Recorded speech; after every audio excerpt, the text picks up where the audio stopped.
Hello viewers, welcome to Telugu Stars. NTR Mahanayakudu విడుదల వాయిదా పడనుందా?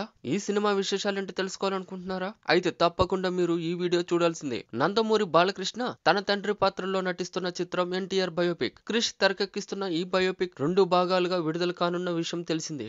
అందులో భాగంగా మొదటి భాగం కథానాయకుడును జనవరి 9న విడుదలై పాజిటివ్ రివ్యూస్ ను రాబట్టుకున్నప్పటికీ ఆశించిన స్థాయిలో కలెక్షన్లు మాత్రం రాబట్టలేకపోతుంది. చిత్రం మరీ స్లోగా ఉండడంతో ఈ సినిమా చూడటానికి ఆసక్తి చూపించడం లేదని కంప్లైంట్ ఉంది. దాంతో చిత్ర యూనిట్ 2వ భాగం మహానాయకుడిపై స్పెషల్ కేర్ తీసుకుంటున్నారట. ఆ కారణంతో ఈ చిత్రం ఫిబ్రవరి 7న విడుదల కావడం కష్టమేనని తెలుస్తోంది. అయితే ఈ విడుదల తేదీపై అధికారిక ప్రకటన వెలువడాల్సి ఉంది. ఇక కథానాయకుడి చిత్రాన్ని కొన్ని నష్టపోయిన డిస్ట్రిబ్యూటర్లకే ఈ మహానాయకుడి చిత్రాన్ని ఫ్రీగా అమ్మి జరిగిన నష్టాన్ని నివారించాలని టీం భావిస్తుందట. మొదటి భాగంలో ఎన్టీఆర్ సినీ జీవితాన్ని చూపెట్టగా మహానాయకుడిలో ఎన్టీఆర్ రాజకీయ జీవితాన్ని చూపించనున్నారు. కీరవాణి సంగీతం అందిస్తున్న ఈ చిత్రాన్ని NBK Films, Vaarahi Productions, Vibri Media సంయుక్తంగా నిర్మిస్తున్నాయి. For more interesting latest movie updates, videos and latest movie reviews, please subscribe Telugu stars.